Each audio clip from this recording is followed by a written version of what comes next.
14 जुलाई 2025 को प्रातःकाल के बेला में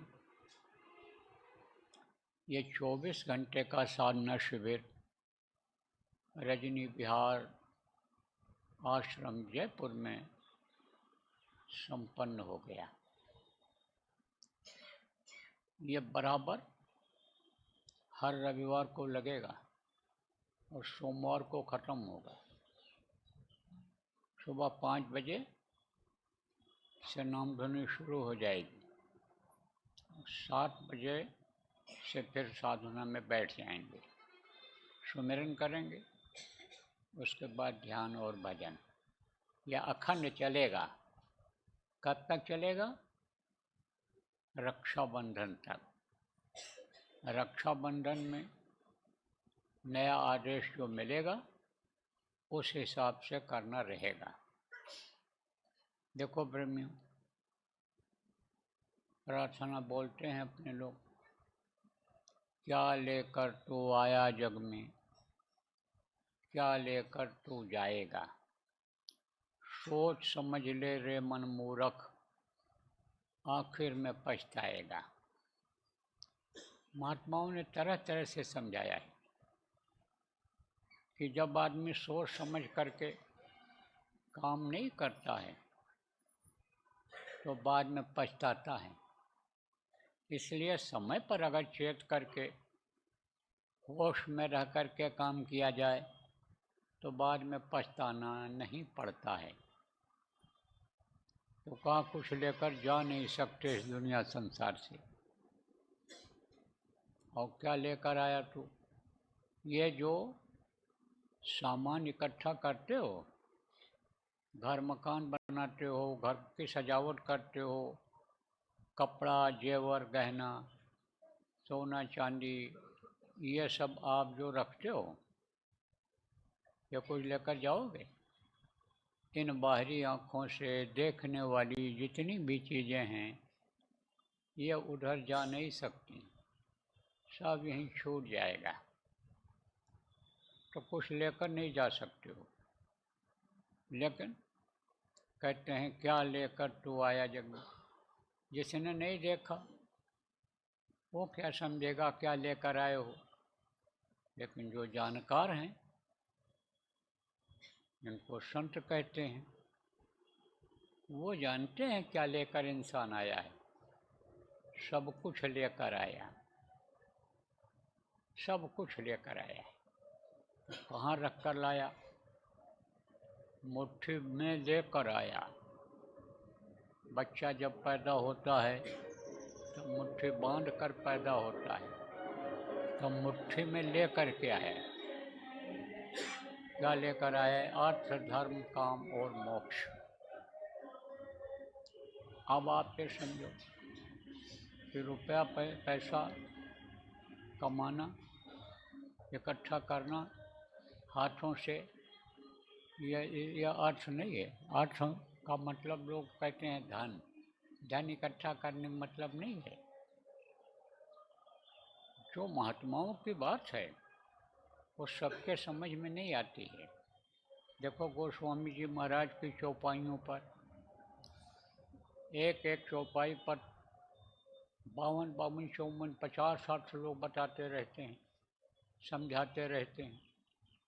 कोई किताब में कुछ लिखा है, कोई में कुछ लिखा है, किसी ने कुछ लिख दिया। आज़ादी है, देश स्वतंत्र हुआ तो बहुत सी चीज़ लोग स्वतंत्र हो गए, आज़ाद हो गए। जैसे इस समय पर देखो यूट्यूब में कोई भी चीज़ कोई डाल दे, कोई सुनवाई होने वाली कि कोई कहने वाला है कि उसका कोई नियम कानून है। ऐसे ही तरह तरह से लोगों ने लिख दिया अर्थ को।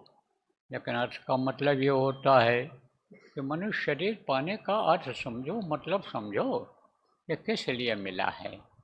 यह तन कर फल विषय न भाई, स्वर्गो स्वल्प अंत दुखदाई। विषय और वासनाओं के लिए यह मनुष्य शरीर नहीं मिला है, ये भगवान के भजन के लिए मिला है। यही है सत्य। यह इसलिए मिला है कि सत्य को पकड़ो। जो सत्य है कभी ख़त्म नहीं होता है, झूठ खत्म हो जाता है, बनावटी चीज़ें ख़त्म हो जाती हैं, नकली चीज़ें ख़त्म हो जाती हैं, लेकिन सत्य कभी ख़त्म नहीं होता है। तो यह सत्य है कि आदमी को मरना है, यह सत्य है कि मनुष्य शरीर मिला भगवान की प्राप्ति के लिए, अपनी जीवात्मा के कल्याण के लिए, इस मनुष्य शरीर में प्रभु के दर्शन के लिए। यह सत्य है कि प्रभु सत्य है, वो अजर है, अमर है, कभी ख़त्म होने वाला नहीं है। ख़त्म होने वाली चीज़ें सत्य नहीं मानी जा सकती हैं। जैसे आदमी को झूठ भूल जाता है, सत्य याद रहता है हमेशा, इसी तरह से तो सत्य यह है, इसको पकड़ो। सत्य यही है कि भजन करो, निकल चलो, भजन करो, मगन रहो मन में। शांति कब मिलती है, मस्ती कब आती है? जब यही सुमिरन ध्यान भजन हमने आपने किया, बराबर 24 घंटे में ज़्यादा से ज़्यादा समय दिया, इसी में मस्ती आई है। जो बराबर समय इसमें दिए होगे, ज़्यादा समय दिए होगे, आपको बताने की ज़रूरत नहीं है, आपको अनुभव इसमें हो गया होगा। धर्म क्या है? सच्चा धर्म, सनातन धर्म यही है। इस जीवात्मा को नरकों से बचाओ। भजन करोगे, ध्यान करोगे, सुमिरन करोगे तो ये नरकों से बच जाएगी। नहीं, नरकों में बड़ी मार पड़ती है, बड़ी तकलीफ होती है, जीव चिल्लाता है, 100-100 कोस तक आवाज़ जाती है, कोई बचाने वाला नहीं मिलता है। रोता है, चिल्लाता है, नौ आंसू बहाता है, लेकिन पछताता है। लेकिन अब पछताए होत क्या, जब चिड़िया चुग गई खेत। रखवाली करने से क्या फ़ायदा कि जब आप समय पर रखवाली नहीं कर पाए, जब आप समय पर फसल को, खेती को सिंचाई नहीं कर पाए, फसल सूख गई, तो क्या फ़ायदा निकलेगा? आप पछताते रहो। तो नरक जात फिर क्यों पछताता, जस पर करनी तक भोगवताता, कहा गया ना कि जैसी करनी वैसी भरनी।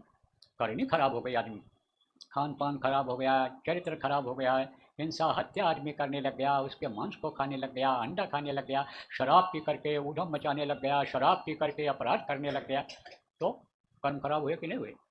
तो कर्मों का फल तो भोगना पड़ेगा, नर्क जाना पड़ेगा। तो नर्क जा करके फिर उसमें क्या करोगे, क्या पछताओगे? वो तो भैया भोगना ही पड़ेगा। तो इसको बचाओ जीवात्मा को नरकों में जाने से, इसको अपने घर अपने मालिक के पास पहुंचाओ। यही है सनातन धर्म। सनातन धर्म किसको कहते हैं? जो सनक सनंदन सनकादि सनत कुमार के समय से चला आ रहा है, तो ये हमेशा से रहा है। देखो, धर्म में परिवर्तन हो जाता है। पहले लोगों के अंदर धार्मिक भावना बहुत थी, हर कोई पूजा पाठ करता था, अपने तौर तरीके से ही चाहे करता था, भगवान को याद करता था। लेकिन अब तो लोग भगवान को ही भूल रहे हैं। अब तो अपने पर विश्वास कर रहे हैं, कह रहे हैं भगवान हमारे अंदर बैठा हुआ है, हम जो करेंगे वो ठीक करेंगे, उसी में आदमी फंसता चला जा रहा है। तो अब आप ये समझो, यही है सनातन धर्म। ये शुरू से चला आ रहा है, और जब तक यह धरती रहेगी, आसमान रहेगा, देवी देवता रहेंगे, तब तक ये प्रेमियों, जो नाम गुरु महाराज ने बताया है आपको, उनके जाने के बाद बताया गया, अन्य संतों ने भी, जो परम संत हुए हैं, उन्होंने बताया है, इसी तरह से ये नाम भी रहेगा। इसको कोई मिटा नहीं सकता, काट छांट नहीं कर सकता, छोटा बड़ा नहीं कर सकता है। ये जो 5 नाम है, ये हमेशा रहेगा। तो इसका करो सुमिरन, 5 नाम का सुमिरन करे। संत कहें तो भव से तरे, भव सागर से तभी छुटकारा मिलेगा, नहीं तो इसी में डूबते उतराते रहोगे, इसी में रोते चिल्लाते रहोगे, इसी में हंसते रहो, दुख झेलते रहोगे, इसी में जन्मते और मरते रहोगे, तो कष्ट इसी से जाएगा। यही है असली परोपकार, यही है असली सेवा। शरीर की सेवा सब करते हो, मालिश करते हो, नहलाते धुलाते हो, शरीर को कसरत करते हो, शरीर को खिलाते हो, यह है सेवा। बच्चों की सेवा है, औरत की सेवा है, पति की सेवा है, सास ससुर की सेवा है, आए गए के मेहमान की सेवा है। यह सेवा अलग है, लेकिन यह सर्वश्रेष्ठ सेवा है। जैसे कहते हो कि भाई मेहमान आ गए, लेकिन हमको अपने भगवान को नहलाना धुलाना है, उनकी पूजा करनी है, तो उनको बैठा देते हो, कहते हो पूजा कर रहे हैं, कह दो। प्राथमिकता ज़्यादा देते हो, किसको देते हो? महत्व किसको देते हो? जिनको आप आराध्य मानते हो, जिनको आप भगवान मानते हो, उनको ज़्यादा महत्व देते हो। इसी तरह से इसको ज़्यादा महत्व दो। यह है परोपकार, यही है सेवा, असली सेवा यही है। मेहमान की सेवा करते हो, परिवार की सेवा करते हो, वो अलग सेवा है। और यह सेवा जीवात्मा की सेवा है, यह अलग सेवा है। यही चीज़ लेकर आए हो, यह अर्थ अगर आपके समझ में आ जाए, तो आपका फंसाव, अन्य समझो कि बहुत कम हो जाएगा दुनिया में। अब इसमें कुछ लोग आप कहोगे, या इस आवाज़ को जो सुनेंगे वो कहेंगे कि भाई मैं तो धार्मिक हूँ, मैं तो सत्य भी बोलता हूँ, मैं तो हिंसा हत्या नहीं करता हूँ, मैं तो सेवा भी करता हूँ, मेरे अंदर परोपकार की भी भावना है, जो हो सकता है मदद करता हूँ दूसरे की, परोपकारी हूँ। और पूजा करता हूँ, पाठ करता हूँ, जो हमारे पूर्वज करते रहे, दादा बाबा नाना काका चाचा करते रहे, वही मैं भी करता हूँ। तो भाई समय की बात होती है। इस समय गर्मी है, देखो पंखा चल रहा है, लेकिन जाड़ा आएगा तो पंखा बंद हो जाएगा, और आप कोट पहनने लगोगे, स्वेटर पहनने लगोगे। समय की बात होती है। समय परिवर्तन, समय से परिवर्तन होता है। जाड़ा गर्मी बरसात आती है, दिन रात आता है, सवेरा होता है, गौधूली होती है, शाम का वक्त होता है। तो समय होता है। तो वो समय था कभी कि जब लोगों के शरीर में ताकत थी, लोगों की आयु ज़्यादा थी, तब उस समय पर वो सब काम करते थे जिसमें अब भी आप लोग फंसे हुए हो। अब हमको ये बताओ कि जैसे पिताजी इलाज कराए थे किसी वैद्य से, डॉक्टर से, आपको पिताजी जिससे इलाज कराए थे, बीमारी ठीक किए थे पिताजी की, उन्हीं से हम भी कराएंगे। तो न पिताजी हैं और न वो वैद्य डॉक्टर हैं, तो दूसरे के पास जाओगे नहीं जाओगे? बताएगा कि नहीं बताएगा वो कि अब परहेज करना है, अब ऐसा करना है? जब जवानी थी तो कम परहेज भी किया, बचपने में तो बहुत कम परहेज पर भी आदमी बच्चे का शरीर चलता रहता है, नया खून रहता है, नई मशीन अंदर की रहती है, पेट की अग्नि तेज रहती है, लेकिन बुढ़ापे में बहुत कमज़ोर हो जाती है। तो परहेज करोगे कि नहीं करोगे? करना पड़ेगा। नहीं, समय के साथ जो चलते वो पीछे रह जाते हैं, समय के साथ चलना चाहिए। लेकिन बहुत से लोग उसी में फंसे हुए। किस में फंसे हुए? वही मूर्ति पूजा, वही तीर्थों में जाना, वही गंगा जल चढ़ाना, वही अर्घ देना, वही उसी में फंसे हुए। ये तीर्थ व्रत और ये सब क्यों बनाया गया, क्यों प्रेरणा दिया ऋषि मुनियों ने, इसका मतलब नहीं समझते हो? अप्रेमियों, गुरु महाराज की दया हो रही है, इससे आपको निकालना चाहते हैं। कबीर साहब